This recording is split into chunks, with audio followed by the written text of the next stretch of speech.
Te amo, Deus, tua graça nunca falha. Todos os dias eu estou em tuas mãos. Desde quando me levanto até eu me deitar, eu cantarei da bondade de Deus. És fiel, és fiel em todo tempo, em todo tempo tu és tão bom. Com todo fôlego que tenho, eu cantarei da bondade de Deus. Ótimo. Pode continuar o violão? Veja, filhos, em Israel, é bom que você saiba disso, o povo tinha o costume de comer somente uma vez por dia, geralmente ao entardecer, porque o povo ia cedo para a roça, para a lavoura.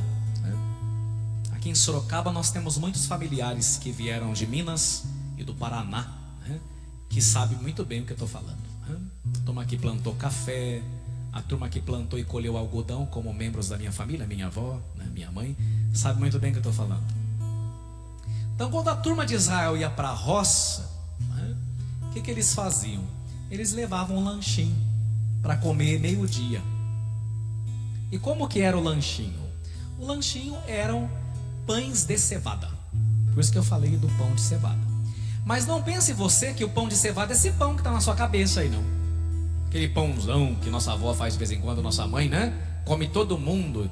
E se estiver quente, então passa manteiga, derrete, Uma bênção de Deus. E ainda dá para comer no dia seguinte ainda. Você botar num saco de arroz São Pedro, e amarrar com elástico, fica macio no dia seguinte, E não é desse pão. O pão de cevada que eu estou falando é um pão mais ou menos, você tem uma ideia, é o primeiro para comer de conversa. O pão de cevada é pão dos pobres na Bíblia. Não é o pão da elite. E tem o tamanho de uma bisnaga, viu? Sabe aquela bisnaguinha Seven Boys? É isso aí. É isso aí. Quando a gente estuda história e geografia de Israel, a gente entra nesses pormenores. É bom entrar nos pormenores, Então você veja, o povo ia para a roça, quando dava meio-dia, pegava as bisnaguinhas. Quantas bisnagas geralmente eram? 5. Eram 5 bisnaguinhas, geralmente recheada de peixe, porque por causa do mar da Galileia, ali dá um peixe chamado São Peter. Chama São Peter por causa de São Pedro. É uma tilápia, na verdade. Fazia ali assadinho, botava dentro. Era o lanche do pobre.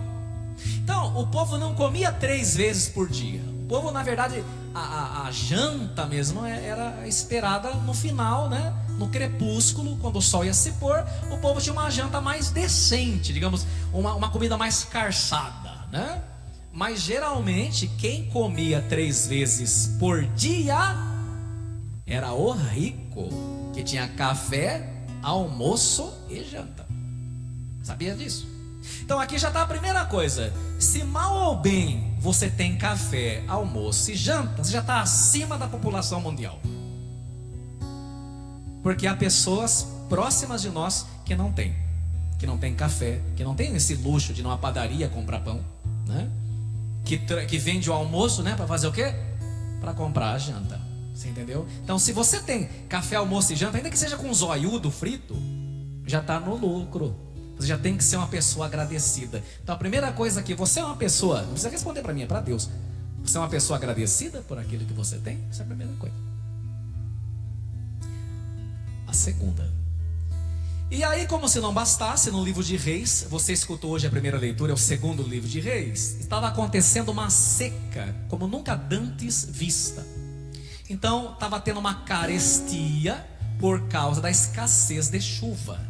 Então, se não tem chuva, não tem trigo. Se não tem trigo, não tem farinha. Se não tem farinha, não tem pão. É nesse contexto que a turma passando fome que entra um homem lá, você escutou? De Baal-Salisa. E ele dá para o profeta, ele deu pro profeta 20 bisnaguinhas, 20 pães de cevada. Bem, só que em torno do profeta tinha 100 homens.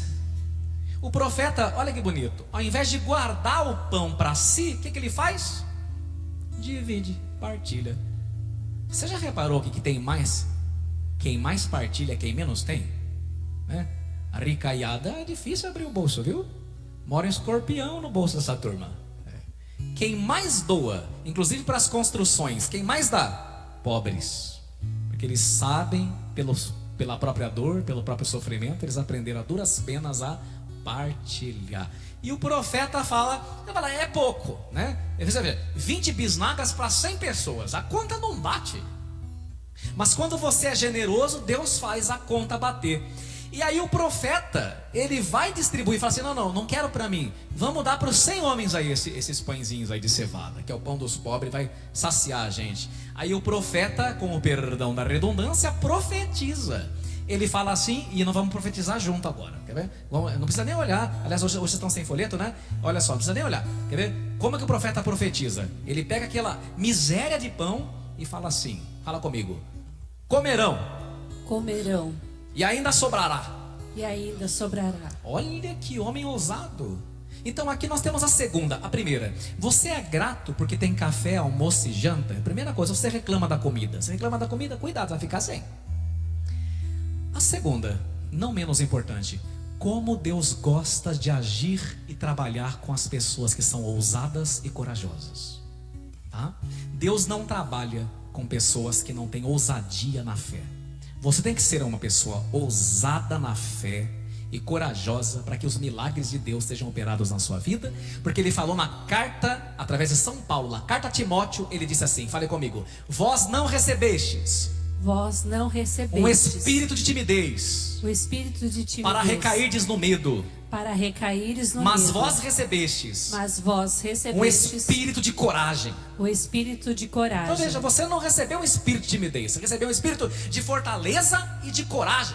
Então você tem que ser uma pessoa ousada, valente na fé, como o profeta Elias foi capaz de sê-lo, e através dele Deus operou maravilhas. Então, segunda mensagem e segunda pergunta, eu sou uma pessoa ousada e corajosa na fé? Eu sou uma pessoa que acredita contra tudo e contra todos, como Abraão na carta aos Hebreus, que acreditou contra toda esperança? Se eu não sou, eu preciso ser. Terceiro, e aí, no Evangelho, nosso Senhor Jesus Cristo, na mesma esteira da primeira leitura, milênios de anos depois, também está no deserto. Só que agora não são 100 pessoas. Quantas são? É uma inflação, né? De 100 foi para 5 mil. 5 mil, sem contar mulheres e crianças, né? E agora também aumentou o número de pessoas, mas aumentou o número de pães? Não, na primeira leitura eram quantos pães? 20, e agora é quanto? 5, Senhor amado, lascou, né?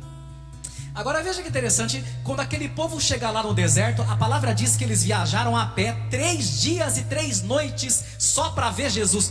Jesus poderia pensar assim, olha gente, eu não chamei ninguém, vocês vieram aqui atrás de mim, vocês têm que trazer o lanche de casa, não é? Faz uma marmita pelo menos.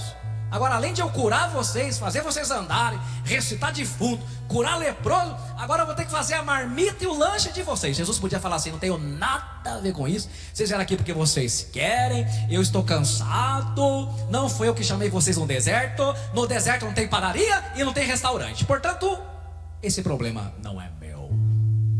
Mas Jesus faz assim? Não, porque Jesus se importa. Jesus tem responsabilidade afetiva. Jesus nos ensina, ele percebeu que eles foram atraídos pelo magnetismo dele, sim, eles foram seduzidos por Jesus, porque de fato Jesus nos seduz e ainda bem. É melhor ser seduzido por Jesus que pelo mundo.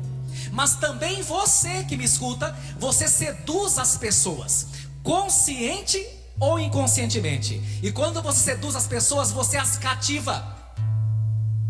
E é aquilo que Antoine de Saint-Exupéry, no Le Petit Prince, vai nos dizer, no Pequeno Príncipe: tu te tornas eternamente responsável por aquilo que cativas. Um cristão não descarta as pessoas.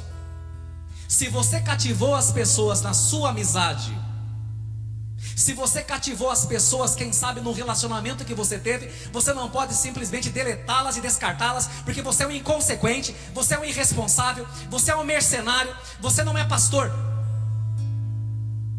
Nós vivemos num mundo onde as pessoas usam as outras pessoas e depois as descartam como um copo descartável, como quem não vale nada. Jesus não é assim, e um seguidor de Jesus também não pode ser assim. Jesus fala: elas vieram aqui porque elas se sentiram atraídas por mim, eu não posso abandoná-las. Jesus tem responsabilidade afetiva. Você tem responsabilidade afetiva para com as pessoas que passaram pela sua história, que cruzaram o seu caminho, que cruzaram a sua vida. Isso vale para relacionamentos? Vale, mas isso vale também para grupo de jovens, isso vale também para as pastorais, isso vale também para os movimentos. Se simplesmente pessoas saíram do seu grupo e você não se importa mais, você não é pastor, você é um mercenário. Você não serve Cristo, você serve a você mesmo. E se continuar assim, vai terminar servindo Satanás. Nós precisamos ter responsabilidade afetiva. Trata-se de seduzir, de cativar as pessoas, mas depois de acompanhá-las e não descartá-las. É isso que o Senhor nos ensina. Estou no número 3. Ainda se lembram? 4. Então, algumas bordoadas hoje. Quarta bordoada. Veja que interessante, porque quando Jesus fala assim: vamos dar de comer para essa turma, né? Eles falam: Senhor, o André, mas nem 200 moedas de prata, como é que eu vou dar um pão para cada um aqui? Só um milagre. E olha que bonito, um menininho levanta a mão e fala assim: gente. Aí quando ele fala os discípulos olham: ah tá, né? Deve ter trazido, né, um container. Eu tenho 5 bisnaguinhas e 2 sardinhas. Os discípulos falam: você está de brincadeira, está me tirando? Mas ele não estava tirando. Ele estava sendo genuíno, ele estava sendo verdadeiro. E aqui está uma lição muito importante para nós. Veja, os adultos não levaram lanche, o moleque levou. Mas teve também alguns que eu fiquei sabendo que levaram o lanche. Mas quando falaram: quem quer ajudar? Esconderam. Teve também. Esses mãos de vaca, né? Tem também. Mas veja, o menino foi providente quando os adultos não foram providentes. Agora veja a inocência dessa criança: ah, eu posso ajudar. Gente, aqui está o outro ensinamento. Veja, presta atenção. Nós não vemos as coisas como elas são. Nós vemos as coisas como nós somos. Guarda isso, que isso aqui é para a vida que eu estou falando hoje. Isso aqui é para a vida, tá? Nós não vemos as coisas como elas são. Nós vemos as coisas como nós somos. Quer que eu te prove? Você passa por esses dias por Sorocaba no mês de julho, e Sorocaba está coalhada belamente de ipês floridos, porque o ipê é uma árvore que desafia o inverno, sendo capaz de florescer no inverno rigoroso, porque ele não espera a primavera. O ipê é símbolo de quem acredita em Jesus. Nos invernos mais difíceis são capazes de florescer e não usam a primavera como desculpa. Assim são os ipês. Então a cidade está linda. Você passa ali na Arthur Bernardes, ali perto da Praça do Truco, coisa mais linda do mundo. Passa na Marginal. Hoje vi inclusive um branco na Marginal, parecia um buquê de noiva. Que coisa mais linda. Como é que a turma passa e não vê essa beleza? Só que tem 2 tipos de gente. Gente que vê o IP e fala: meu Deus, mas que coisa mais linda. E o segundo tipo: quanta sujeira. Não é verdade? Porque tem 2 modos de olhar a vida. Nós vemos a vida e as coisas do jeito que a gente é. Quem não tem jardim por dentro não enxerga jardim por fora. Quer que eu te prove? Se você é um homem que... Desculpe a sinceridade. Aliás, não sei se vocês sabem, eu estou chegando agora da pregação, do acampamento Origem. Atendi confissão a tarde toda dos jovens. Rezei missa, deu um tempo de passar uma água e vim para cá, né? Estou chegando aqui já, né? Estava falando para eles lá e repito aqui: se você é homem e você a vida inteira foi mulherengo, ou seja, sem vergonha e cafajeste, porque mulherengo é cafajeste, não tem outro nome, né? Então você presta atenção: quando você encontrar uma moça boa, você vai se sentir inseguro na relação. Por quê? Como você traiu a vida toda, você vai achar o quê? Que ela também vai te trair. Porque a gente não enxerga as coisas como elas são, a gente enxerga as coisas do jeito que a gente é. Se você é uma pessoa que passa a mão nas coisas dos outros, né? Mão leve, Você não deixa seu dinheiro com ninguém. Por quê? Você acha que o outro vai ser ladrão igual você, que o outro rouba igual você, que o outro trai igual você, que o outro é maldoso igual você. Mas por outro lado, se você tem um coração bom, a pessoa que tem um coração bom, a pessoa que tem um coração generoso, ela deixa o dinheiro na mão do outro, basta ter a senha. Sabe por quê? Ela é tão boa que ela acredita que todo mundo é igual a ela. Se é verdade que uma pessoa boa acredita que as outras são tão boas quanto ela é, também é verdade que uma pessoa ruim, que uma pessoa maligna, ela não acredita em gente boa, porque ela acha que todo mundo é flor que não se cheira igual a ela. Porque nós não vemos as coisas como elas são, nós vemos as coisas do jeito que nós somos. E é por isso que nós precisamos de conversão. E o tema de hoje é Santa Filomena, exemplo de conversão. É essa que é a verdade, minha gente. Aí você pode estar perguntando, mas por que você está falando isso, padre? Porque aquele menino era tão puro, tão honesto, que ele falou, eu não me importo dividir a minha lancheira, eu ajudo. Ele acreditou, porque ele viu as coisas com o coração puro que ele tinha. E a palavra vai dizer, em Mateus capítulo 5, bem-aventurados os puros de coração, porque verão a Deus. Peça hoje pureza de coração, igual esse menino, igual Santa Filomena, que era tão pura que não via maldade nos outros. Que no fundo, quem vê maldade nos outros é porque está cheio de maldade em si. E essa que é a verdade. Última coisa. Aquele menino deu tudo o que ele tinha. Todo mundo deve ter tirado sarro. Imagina esse coitado aí, ai que dó. Quem ele pensa? E Jesus disse, eu aceito. Eu aceito, porque para mim não importa se o que você tem para me dar é pouco, desde que seja tudo o que você tem. Você entendeu? Se Deus criou o mundo do nada, Deus criou tudo quanto existe do nada. Quantas maravilhas Deus pode fazer se a gente colocar o nosso nada nas mãos dele. Então não importa se é tua miséria, se é teu adultério, se é tua fornicação, se é o teu pecado, coloque nas mãos de Cristo. São 5 pães e 2 peixes, não é nada, mas com ele pode ser tudo. Porque para Deus não importa se é pouco, quando a tua fé é muita. Se vocês querem perseverar nessa trezena, os que vão perseverar, nem todos vão, mas os que vão perseverar, você, não interessa se você tem para dar a Cristo é pouco, desde que a tua fé seja muita. Aí o muito acontece. Mas você precisa pegar seus 5 pães e 2 peixes, inclusive os 5 pães e 2 peixes, o teu tempo, da tua vida, da tua semana, e dar para ele, colocar nas mãos dele, como eu falei no início dessa homilia, como o profeta Elias, ser ousado, ser corajoso. É aí que o milagre acontece. Deus ama os ousados e os corajosos. Quais são os 5 pães e 2 peixes que você precisa colocar nas mãos de Cristo hoje, para que ele multiplique? E caso você seja novato, novata aqui, boas-vindas. Eu não estou falando de dinheiro, eu estou falando da tua vida. Eu estou falando do teu pecado. Eu estou falando da tua miséria. Eu estou falando da tua fraqueza. Coloca ela. Esses são 5 pães e 2 peixes que você vai ofertar para Cristo nessa noite, para que ele realize o milagre na multiplicação. Mas coloca tudo, não guarda nada, dê tudo para ele, mesmo que seja pouco. E eu quero terminar contando para vocês o que eu acabei de contar lá no retiro dos jovens, né? Conta-se que certa vez um príncipe famoso foi visitar um vilarejo com a sua carruagem, e a multidão se apinhou porque o príncipe era famoso por distribuir colares de pérolas, diamantes. A turma ficava louca, né? Colocaram um tapete vermelho como esse, para que a carruagem pudesse passar. E no meio daquela multidão tinha um mendigo. Mas ele era pobre financeiramente? Sim, mas ele tinha a pior das pobrezas, que é a pobreza de espírito. Tem pobre financeiro que é arrogante, metido, orgulhoso, existe. E ele era muito mesquinho, ele era até maldoso. E quando ele soube que o príncipe vinha, ele falou, vou extorquir tudo que ele tiver. E quando o príncipe foi passando, aquela multidão e aquele mendigo tentando chegar, e aí ele conseguiu furar o cordão de isolamento, passou, e o príncipe distribuindo o colar, distribuindo diamante, distribuindo pérola. Quando ele foi estender a mão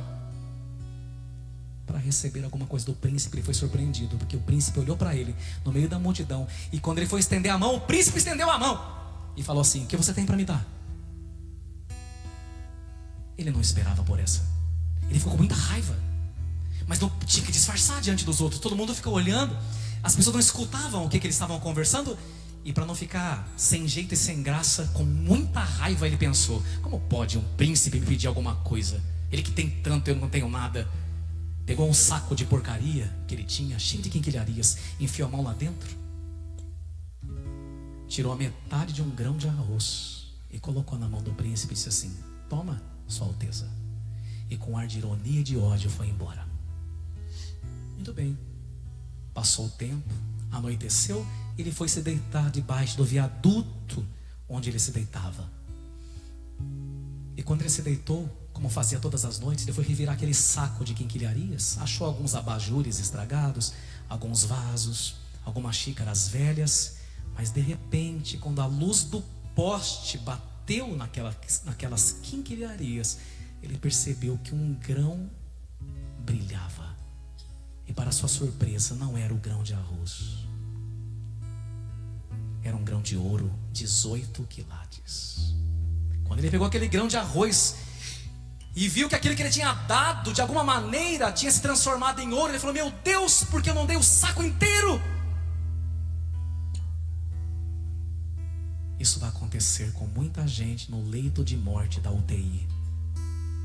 Quando não puderem mais caminhar e sair do hospital e perceberem que não deram para Cristo suas vidas, dirão: meu Deus, por que eu não te dei tudo, Senhor? Para que o Senhor transformasse em graças, em bênçãos na minha vida. Eu quero terminar com uma frase que tem mexido muito comigo ao longo desses anos e eu quero partilhar com você. Tudo que você tentar segurar na tua mão, você vai perder. Mas tudo aquilo que você colocar nas mãos de Deus, você não só vai conservar, como vai receber 7 vezes mais. Coloca a tua vida, coloca o teu psicológico, coloca a tua saúde, coloca até mesmo a tua sexualidade, coloca os teus bens, coloca os membros da tua casa nas mãos de Deus. E você não só não os perderá, como os conservará para a vida eterna. Porque tudo aquilo que você tentar segurar, você vai perder.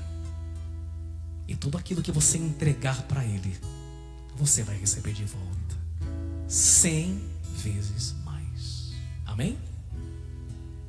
És fiel em todo tempo, em todo tempo tu és tão